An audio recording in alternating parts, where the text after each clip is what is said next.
नमस्कार दोस्तों, आपका स्वागत है अपने YouTube channel The Book Byte पर।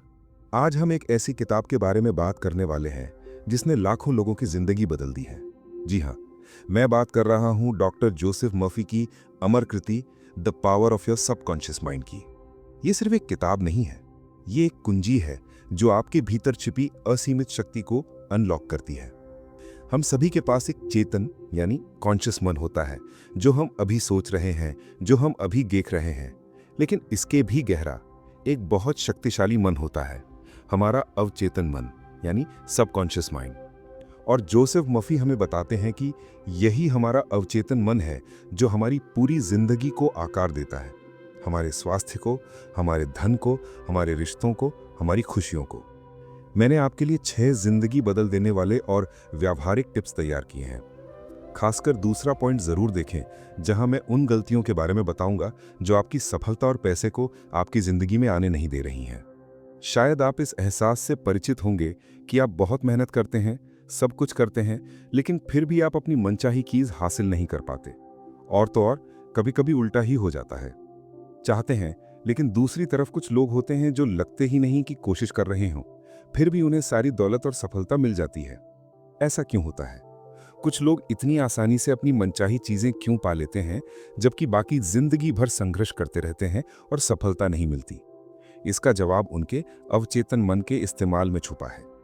इस मुद्दे पर आगे बढ़ने से पहले चलिए पहले समझते हैं कि आपका अवचेतन मन कैसे काम करता है। सबसे पहली बात, चेतन और अवचेतन मन में फर्क। चेतन मन एक जहाज के कप्तान की तरह होता है जो जहाज पर रहता है। डेक पर बैठे लोग देख सकते हैं कि जहाज कहाँ जा रहा है और सब कुछ कंट्रोल कर सकते हैं। वहीं इंजीनियर जो इंजन और दूसरे उपकरणों को संभालते हैं, उन्हें बाहर क्या हो रहा है पता नहीं होता। वे जहाज के अंदर होते हैं और कप्तान के आदेश मानते हैं। इंजीनियर उस सबकॉन्शियस माइंड की तरह होते हैं, उन्हें यह पता नहीं होता कि वो कहाँ जा रहे हैं, बस आदेशों का पालन करते हैं। अगर कप्तान गलत आदेश दे तो वो चट्टानों से टकरा सकते हैं। वे कप्तान की बात इसलिए मानते हैं क्योंकि कप्तान जिम्मेदार होता है, वो ये जानता है कि वो क्या कर रहा है। ठीक वैसे ही जैसे तुम्हारा जागरूक दिमाग तुम्हारे जहाज का कप्तान होता है, तुम्हारा शरीर और तुम्हारा माहौल उसके अधीन होते हैं। तुम्हारा अवचेतन मन वो आदेश मानता है जो तुम उसे देते हो, और वो आदेश तुम्हारे जागरूक दिमाग की मान्यताओं और सच मानने वाली सोच पर आधारित होते हैं। वो सवाल नहीं करता कि आदेश सही है या गलत, अच्छा है या बुरा, सच है या झूठ। वो बस तुम्हारे विचारों की प्रकृति के अनुसार प्रतिक्रिया देता है। अवचेतन मन मिट्टी की तरह होता है, जिस भी बीज को तुम उसमें बोओगे वो उग जाएगा। मिट्टी, मानो कि मैं इस खुबानी के बीज को दूसरे बीज से ज्यादा अहमियत दूं और उसे ज्यादा पोषण दूं क्योंकि ये एक दिन फल देगा। जब भी तुम कुछ भी बोते हो, बिना ये देखे कि किस बीज को बोया है, तुम्हारा अवचेतन मन भी मजाक नहीं समझता, ये तुम्हारी बात को सच मानता है। हिप्नोसिस में अगर कोई माहिर हिप्नोटिस्ट तुम्हारे नाक के नीचे पानी का ग्लास रखकर कहे कि ये मिर्च से भरा ग्लास है, तो तुम छींकना शुरू कर दोगे। या अगर हिप्नोटिस्ट कहे कि तुम बिल्ली हो या कुत्ता हो, तो तुम वैसे ही व्यवहार करने लगोगे। बिल्ली या कुत्ते की तरह व्यवहार करना आपके अवचेतन मन में बहस करने या झगड़ने की क्षमता नहीं होती। अगर आप उसे गलत जानकारी देते हो तो वो उसे सच मान लेता है। इसलिए अगर आप बार बार खुद से कहते रहते हो कि मैं इसे अफोर्ड नहीं कर सकता, तो आपके अवचेतन मन आपकी बात मान लेती है। और जब तक आप कहते रहोगे मैं वो कार, वो छुट्टियां, वो घर अफोर्ड नहीं कर सकता, आप यकीन मानो आपके अवचेतन मन आपके आदेशों का पालन करेगी। आप जिंदगी में इन सब चीज़ों की कमी महसूस करते रहोगे और इसे सच मानोगे। परिस्थितियां ऐसी बन जाएंगी कि आपको ये सोचने तक का मौका नहीं मिलता कि आपने वो परिस्थितियां खुद अपने विचारों से बनाई हैं। दूसरी बात, आपका धनवान होने का मूल अधिकार है। किसी को भी आपको अमीर बनने की इच्छा पर शर्मिंदा महसूस नहीं कराने देना। अमीर होना सिर्फ अच्छा ही नहीं, बल्कि बहुत अच्छा है। जैसे जब आपका खून आपके शरीर में अच्छी तरह बहता है तो आप स्वस्थ होते हैं, उसी तरह जब पैसा आपकी जिंदगी में अच्छी तरह चलता है तो आप आर्थिक रूप से स्वस्थ होते हैं। आर्थिक रूप से स्वस्थ होने में कोई बुराई नहीं।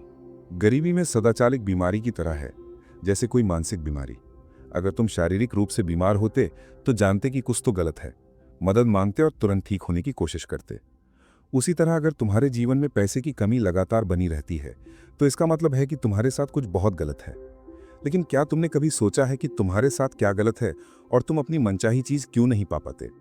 बहुत लोगों के लिए इसके 3 मुख्य कारण होते हैं, जिन्हें तुम भावनाएं भी कह सकते हो, जो तुम्हें रोकती हैं। सफलता से रोकने वाली सबसे पहली वजह होती है ईर्ष्या। जब मैं बच्चा था और अपने मोहल्ले में दोस्तों के साथ खेलता था, तो अक्सर एक जवान लड़का महंगी कार चलाते हुए दिख जाता था। हम सब दोस्त उसकी कार को देखकर जलते थे और फिर बातें करते जैसे भगवान जाने इसने ऐसी लग्जरी कार इतनी कम उम्र में खरीदने के लिए क्या क्या गैरकानूनी काम किए होंगे, या ऐसे घमंडी लोग ही लग्जरी कार चला सकते हैं, हम नहीं। बेसिकली बिना उस लड़के को जाने हम उसके पीछे तरह तरह की ईर्ष्यालु बातें करते रहते थे। जो वो इस तरह की किताब में पढ़ने के बाद करता है, मैंने अपनी आदतें पूरी तरह बदल दी। मेरी आदतें बदलने की वजह ये थी कि ईर्ष्या वाले ख्याल रखना बहुत नुकसानदायक होता है। ये आपको नेगेटिव स्थिति में डाल देता है, इसलिए दौलत आपके पास आने के बजाय आपसे दूर भागती है।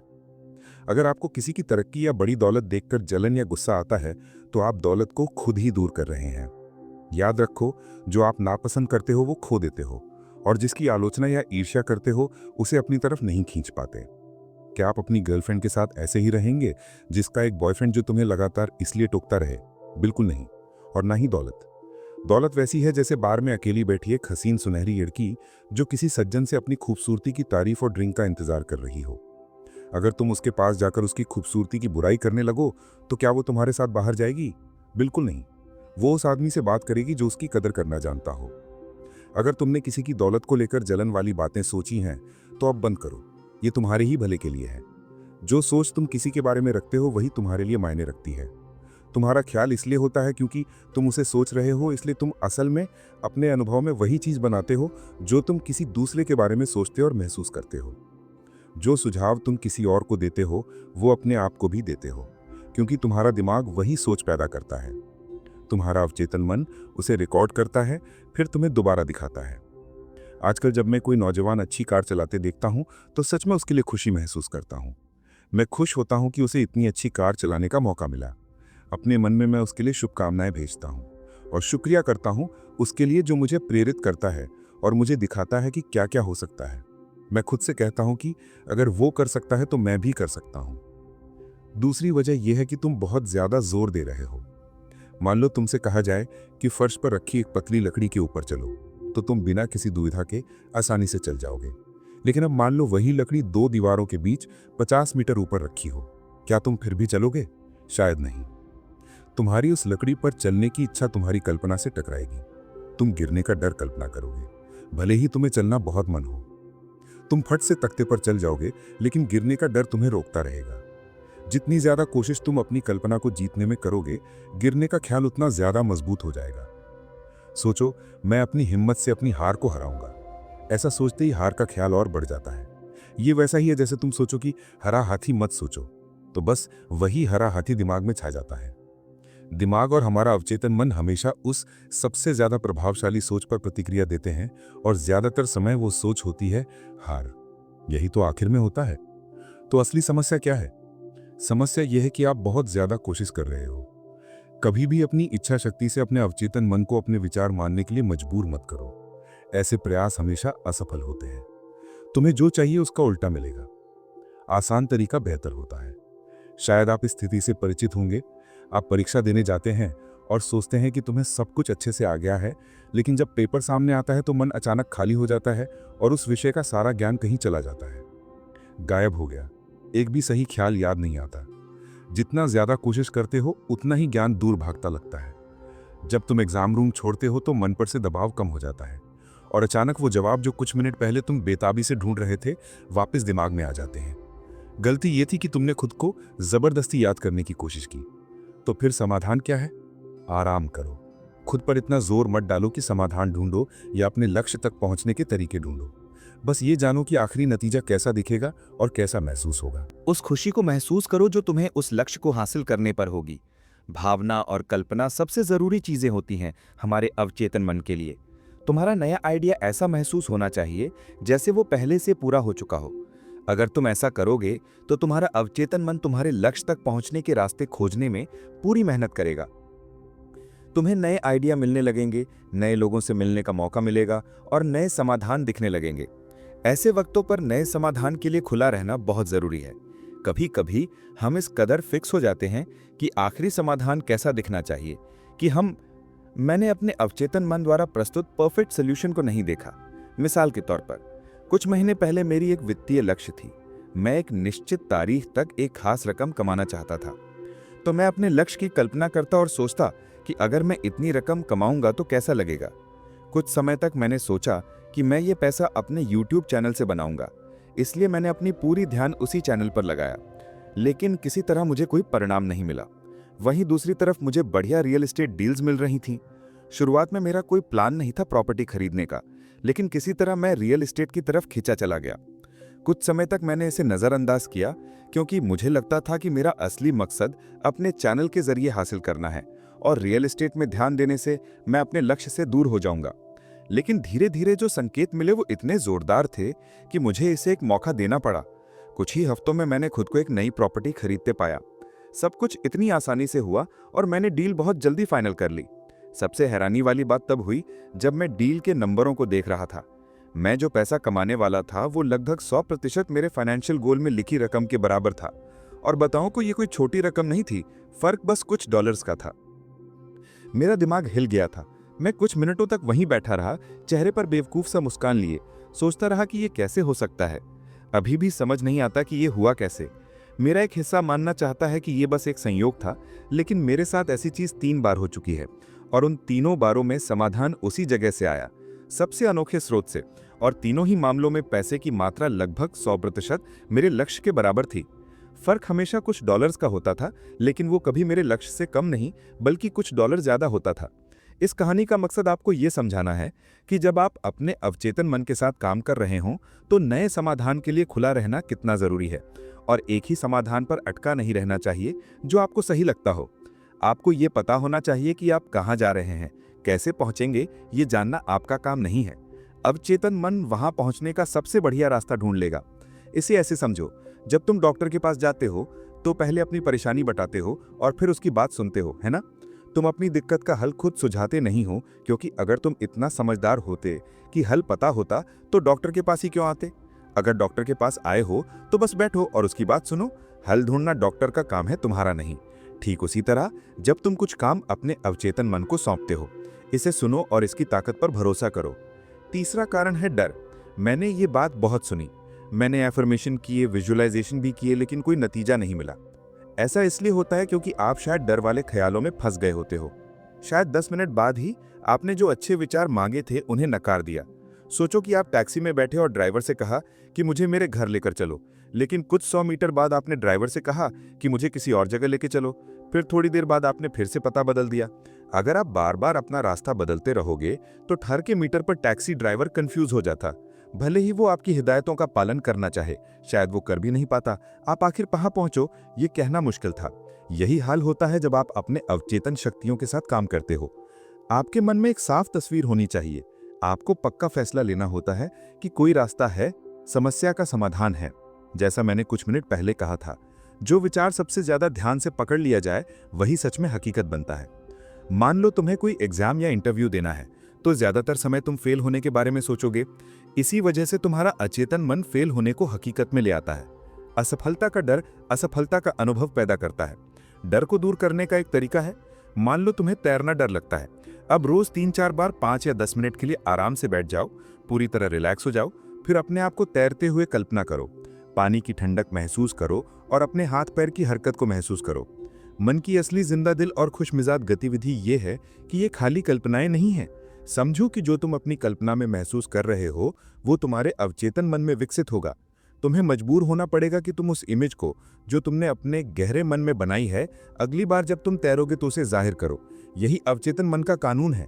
तुम यही तरीका दूसरी डर जैसे इंटरव्यू, परीक्षा या सार्वजनिक बोलने में भी अपना सकते हो। तीसरी बात जो याद रखो, अपने लक्ष्य को कैसे कल्पना मिलाओ। ये सबसे आसान और साफ तरीका है अपने लक्ष्य को जाहिर करने का। एक तरीका यह है कि आप उन्हें देखें अपनी कल्पना में जैसे वो अभी जिंदा हैं। आप पूछ सकते हैं कि क्या वो चीजें देखना मुमकिन है जो अभी तक मौजूद नहीं है। जवाब है हाँ, बिल्कुल मुमकिन है। हम चीजों को उनके बनने से बहुत पहले ही देख सकते हैं। यही वजह है कि जो कंप्यूटर या फोन आप अभी इस्तेमाल कर रहे हैं वो बना किसी ने उसे बनने से पहले ही देखा था। आपने ये कहावत सुनी होगी, मुर्गियों को उनके अंडे से निकलने से पहले मत गिनो। लेकिन सच पूछो तो हम इंसान अपने मुर्गियों को उनके निकलने से बहुत पहले गिन सकते हैं। आर्किटेक्ट्स ऐसा हमेशा करते हैं। वो बिल्डिंग को उसके पूरे रूप में पहले ही देख लेते हैं, जबकि वो अभी तक बनी नहीं थी। वो बिल्डिंग भले ही बदसूरत हो या खूबसूरत, लेकिन सबसे पहले उसे एक विजुअलाइजेशन के रूप में बनाया जाता है, ताकि चीजें असल में बनने से पहले ही देखी जा सके। असल में बिना मन में पहले उसे देखे और कल्पना किए कुछ शुरू करना बेवकूफ़ी होगी। उदाहरण के लिए सोचो, तुम एक आदमी को कुछ बनाते हुए देखते हो और उससे पूछते हो कि तुम क्या बना रहे हो। वो जवाब देता है, मुझे पता नहीं मैं क्या बना रहा हूँ, बस ईंटें एक के ऊपर एक रख रहा हूँ, और उम्मीद करते हुए कि ये कुछ अच्छा निकलेगा। आप शायद पुलिस को बुला लेंगे ताकि वो इस पागल आदमी को ले जाएं, ताकि वो खुद को या दूसरों को नुकसान न पहुंचाए। इसलिए सिर्फ संभव ही नहीं बल्कि जरूरी भी है कि चीजों को उनके होने से पहले ही आप कल्पना करें, देखें। अपने लक्ष्य की कल्पना करने का सबसे बढ़िया वक्त है सोने से पहले या ध्यान के बाद। वजह यह है कि जब आप आरामदायक और नींद की हालत में होते हैं तो आपकी सचेत मन और अवचेतन मन के बीच टकराव कम हो जाता है, जिसका मतलब है कि अवचेतन मन में अपने गोल्स पर काम करना आसान हो जाता है। सोने से पहले विजुअलाइजेशन करने का एक और फायदा यह है कि आप अपने अवचेतन मन को एक टास्क देते हैं जिसे वो आपकी नींद के दौरान काम करता है। बहुत से लोग सोचते हैं कि दिन भर थक जाने के बाद हम सोते हैं ताकि शरीर आराम कर सके, लेकिन नींद में कुछ भी आराम नहीं करता। आपका दिल, फेफड़े और सभी जरूरी अंग काम करते रहते हैं। अगर आप सोने से पहले कुछ खाते हैं तो वो खाना पचता है, आपके नाखून और बाल भी झड़ते रहते हैं। ठीक इसी तरह आपका अवचेतन मन कभी सोता या आराम नहीं करता, वो हमेशा एक्टिव रहता है और सब कुछ कंट्रोल करता है। आप अपनी पूरी जिंदगी का लगभग 1/3 हिस्सा नींद में बिताते हैं और हमारे कई सवालों के जवाब हमें तब मिलते हैं जब हम सो रहे होते हैं। कई मशहूर लोग इसे समझ चुके हैं और इसे बहुत ही असरदार तरीके से इस्तेमाल करके अपने सामने आए समस्याओं का हल ढूंढते हैं। निकोला टेस्ला और एल्बर्ट आइंस्टाइन ऐसे ही कुछ नाम हैं। चौथा पॉइंट ये है कि अपने अवचेतन मन से गाइडेंस कैसे लें। जब आपको कोई मुश्किल फैसला लेना हो या अपनी समस्या का समाधान ना दिखे तो तुरंत सकारात्मक सोचना शुरू कर दें। अगर तुम डरे और चिंतित हो तो असली सोच नहीं कर रहे हो, सच्ची सोच बिना डर के होती है। यहाँ एक तरीका है जिससे तुम किसी भी विषय पर गाइडेंस पा सकते हो। मन को शांत करो और शरीर को स्थिर रखो। शरीर को आराम करने को कहो, अपनी सोच को अपनी समस्या के समाधान पर केंद्रित करो। अपनी जागरूक सोच से इसे हल करने की कोशिश करो। सोचो कि अगर तुम्हें परफेक्ट सोल्यूशन मिल जाए तो तुम कितने खुश होगे। उस खुशी की भावना को महसूस करो जो तुम्हें तब होगी जब सही जवाब तुम्हारे हों। अब अपने मन को इस खुशी की भावना के साथ खेलने दो। आराम से बैठो और फिर धीरे धीरे सो जाओ। जब तुम जागो और अगर जवाब नहीं मिला तो किसी और काम में लग जाओ। जब तुम व्यस्त रहोगे तो हो सकता है कि जवाब तुम्हारे दिमाग में अचानक आ जाए। जवाब हमेशा रातों रात नहीं मिलता, इसलिए कोशिश जारी रखो। भरोसा रखो कि तुम्हें जवाब मिलेगा। अब इस जवाब की खुशी महसूस करो जैसे तुम्हारे पास परफेक्ट जवाब हो। तुम्हारा अवचेतन तुम्हारे भावनाओं पर प्रतिक्रिया करेगा। गाइडेंस एक भावना की तरह होता है, एक अंदर की अनुभूति, एक मजबूत एहसास जो तुम्हें कुछ करने के लिए प्रेरित करता है। चीजें इन भावनाओं के साथ विश्वास रख के चलती हैं और कभी भी उसकी ताकत पर शक नहीं करना चाहिए। किताब में कई बढ़िया उदाहरण हैं जो दिखाते हैं कि कैसे लोगों ने इस टेक्निक का इस्तेमाल करके अपने सवाल या समस्या का हल पाया। सबसे सिंपल उदाहरण वही था जो लेखक के साथ हुआ। लेखक कहता है कि उसने अपनी खोई हुई अंगूठी ढूंढने के लिए इस टेक्निक का इस्तेमाल किया। कई बार कोशिश करने के बाद एक दिन उसे ऐसा एहसास हुआ कि उसे अपने पड़ोसी से पूछना चाहिए, लेकिन ये बात समझ में नहीं आई क्योंकि पड़ोसी रॉबर्ट एक बच्चा था और ऐसा कोई मौका नहीं था कि वो अंगूठी कहाँ थी पता करने के लिए। लेखक ने झिझकते हुए रॉबर्ट से पूछा। रॉबर्ट ने कहा, हाँ मैंने कुछ दिन पहले उसे ढूंढ लिया था और घर पर मेज पर रख दिया था, चलो मैं घर जाके ले आता हूँ। पांचवा तरीका, माफी के लिए अपनी अवचेतन मन का इस्तेमाल कैसे करें। जिंदगी हमेशा तुम्हें माफ कर देती है। जब तुम अपनी उंगली काटते हो तो जख्म ठीक करके माफ कर देती है। जब तुम हाथ जलाते हो तो नई त्वचा और ऊतक बनाकर माफ कर देती है। जिंदगी तुमसे कभी नाराज नहीं रहती, हमेशा माफ कर देती है। लेकिन हम ऐसा नहीं कर पाते। हम सालों तक अपनी गलतियों के लिए खुद को दोषी महसूस करते हैं। पिछले किए गए कामों के लिए हम खुद को बार बार दोष देते रहते हैं और हर बार जब उन्हें याद करते हैं तो बुरा महसूस करते हैं। हम सभी के जीवन में एक दो ऐसी बातें होती हैं जिनके लिए हम पछताते हैं और खुद को या दूसरों को माफ नहीं कर पाते। शायद आपने अपने माँ बाप से कुछ ऐसा कहा था जिससे उन्हें बहुत दुख पहुंचा, या दोस्तों के साथ कुछ ऐसा किया जो नहीं करना चाहिए था। साल बीत गए लेकिन आप अब भी बुरा महसूस करते हैं। अगर ये बातें आप पर सही बैठती हैं तो ध्यान से सुनिए। वैज्ञानिक बताते हैं कि हमारे शरीर की हर एक कोशिका समय समय पर बदल जाती है, हर 11 महीने में, शारीरिक और मानसिक रूप से। क्या तुम्हें पता है इसका मतलब क्या है? इसका मतलब है कि तुम हर 11 महीने में फिर से जन्म लेते हो। जो इंसान सालों पहले कुछ गलत किया था वो अब सच में मर चुका है। अगर तुम अभी भी उन पुरानी गलतियों की वजह से दुखी हो तो तुम एक मासूम इंसान को दोष दे रहे हो। दोस्त, मैं तुमसे ये पूछना चाहता हूँ, अगर आज तुम्हें वही घटना फिर से जीने को मिले तो क्या तुम वही बातें फिर से कहोगे और वही काम करोगे जो सालों पहले किए थे? शायद नहीं, है ना? अगर ऐसा है तो क्या ये सही नहीं होगा कि बस माफ कर दिया जाए? अपने आप को दोष देना बंद करो और किसी मर चुके इंसान की गलतियों की वजह से खुद को तकलीफ में मत डालो। छठा टिप, सबकॉन्शियस माइंड को हीलिंग के लिए कैसे इस्तेमाल करें। अगर तुम एक घड़ी बनाओ और एक दिन वो घड़ी काम करना बंद कर दे तो तुम उसे ठीक करना जानते हो ना। तुम्हारा सबकॉन्शियस माइंड भी उसी तरह है जैसे एक घड़ी बनाने वाला। उसने तुम्हारा शरीर बनाया है और उसे बिल्कुल पता है कि तुम्हारे शरीर के सारे जरूरी कामों को कैसे ठीक करना है और ठीक से चलाना है। चाहे तुम जाग रहे हो या सो रहे हो, तुम्हारा सबकॉन्शियस माइंड तुम्हारे शरीर की सारी प्रक्रियाएं बिना तुम्हारे कॉन्शियस माइंड की मदद के कंट्रोल करता है। तुम्हारा दिल धड़कता रहता है। अगर तुम्हें अपनी सांस लेने जैसी हर बात को अपने होश से कंट्रोल करना पड़े तो शायद तुम कुछ ही मिनटों में मर जाओगे, क्योंकि ये प्रोसेस बहुत जटिल है। हार्ट लंग मशीन जो ओपन हार्ट सर्जरी के दौरान इस्तेमाल होती है, आधुनिक मेडिकल टेक्नोलॉजी का एक बड़ा चमत्कार है। लेकिन जो ये करती है वो तुम्हारे अवचेतन मन के सामने कुछ भी नहीं, जो दिन रात 24 घंटे लगातार काम करता रहता है। तुम्हारा होशियार दिमाग तुम्हारे शरीर को चलाने में सक्षम नहीं है, लेकिन ये कभी कभी सही कामकाज में रुकावट डाल सकता है। अगर तुम एक आम इंसान को एक हवाई जहाज के कॉकपिट में, वह शायद विमान उड़ाना नहीं जानता होगा, लेकिन वो पायलट का ध्यान जरूर भटका सकता है और समस्या पैदा कर सकता है। ठीक वैसे ही जागरूक मन की चीजें जैसे कि चिंता, घबराहट, डर और डिप्रेशन दिल, फेफड़े और पेट के सामान्य कामकाज में दखल देती हैं और परेशानियां पैदा करती हैं। तनाव आपके अवचेतन मन के सुचारू कामकाज में बाधा डालता है। जब आप शारीरिक और मानसिक रूप से परेशान महसूस करते हैं तो सबसे अच्छा काम यह है कि आप सब कुछ छोड़ दें, आराम करें और अपने मन के पहिए को धीरे कर दें।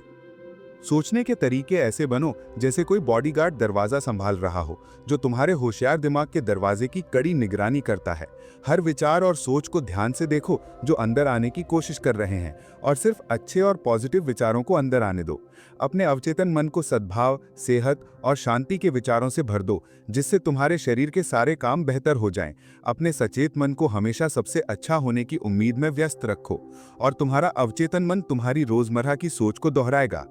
अपनी समस्या का खुशहाल अंत या समाधान कल्पना करो और उस खुशी का एहसास महसूस करो। सफलता का एहसास सेहत लाता है, सेहत का एहसास सेहत बनाता है, दौलत का एहसास दौलत लाता है। इसे हमेशा अपने दिमाग में रखें। आपके अवचेतन मन वही स्वीकार करती है जो आप सच मानते हैं। जो विचार सबसे ज्यादा होता है वही आपके अवचेतन मन में बैठ जाता है। वो विचार सेहत और दौलत होना चाहिए, गरीबी या बीमारी नहीं। ये किताब से आखिरी सीख थी। अब किताब के बारे में कुछ अच्छी बातें कहूं तो कुल मिलाकर ये एक अच्छी किताब है और इसे पढ़ना फायदेमंद रहेगा। किताब में असली जिंदगी की कई कहानियां भी हैं जो दिखाती हैं कि लोगों ने अपने अवचेतन मन का कैसे इस्तेमाल किया। आपको ये वीडियो कैसा लगा मुझे कमेंट्स में जरूर बताइएगा, और अगर आपने ये किताब पढ़ी है तो अपने अनुभव भी साझा करें। इस वीडियो को लाइक करें, अपने दोस्तों और परिवार के साथ शेयर करें, और ऐसे ही और मोटिवेशनल कंटेंट के लिए हमारे चैनल को सब्सक्राइब करना ना भूलें। मिलते हैं अगले वीडियो में, तब तक के लिए सकारात्मक रहें और अपने अवचेतन मन की शक्ति पर विश्वास रखें। नमस्कार।